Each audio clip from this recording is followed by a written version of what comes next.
The water was blown out. The creek wasn't fully stocked after the derby got postponed, but we wanted to see if this trout setup would still work. Cold temps, muddy water, and even some sleet coming down, definitely not ideal trout conditions. We knew it was going to be a challenge. Water has come down significantly since we were here the last week, and it looks fishable, but it's still very stained. So we're gonna see if we're gonna be able to get hooked up at all with the same exact technique we did last week. Check out the video on this channel on how we set up this whole rig. We started along this wall and let the float drift naturally off the main current where the fish would be holding. Come morning light, we'll always have that sunrise. We'll always have that sunrise.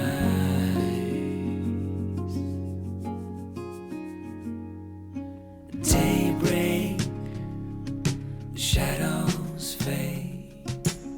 Mommy, Mm-hmm. when you got the bite, did it go completely under? No, it only went halfway under. And when it goes completely under, then you need to set the hook. Okay. If it nibbles, then it should go halfway down. It looked fishy, but only had 2 takedowns but weren't able to get hooked up. We'll always have that one night. Come morning light, we'll always have that sunrise.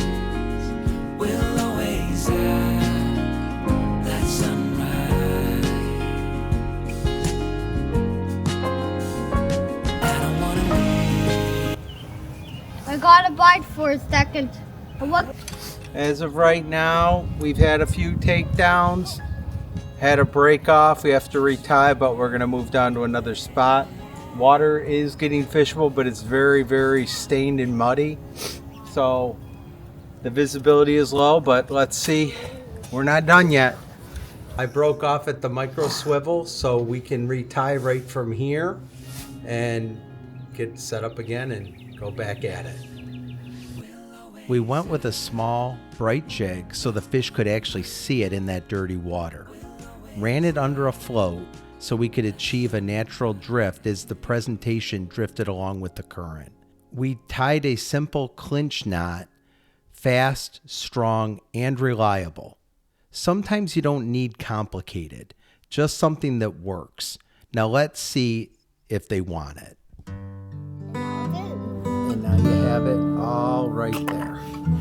And now I am going to now do a... It's right there. And then so you take it. With the water this dirty, visibility becomes really important. That's where the brighter jig helps. With no luck at this spot, we decided to move.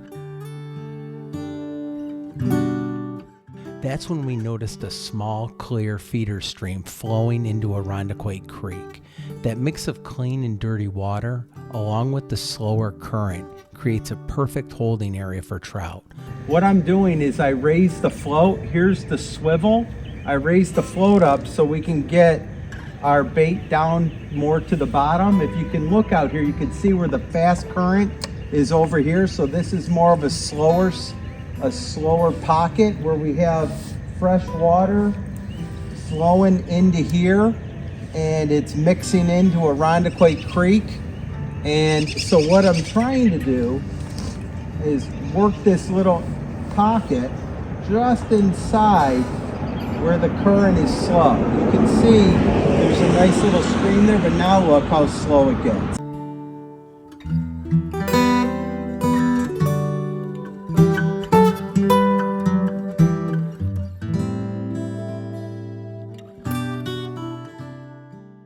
Within minutes, we hooked into our first fish.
Today was about showing if the setup from our last video would actually work, and it did.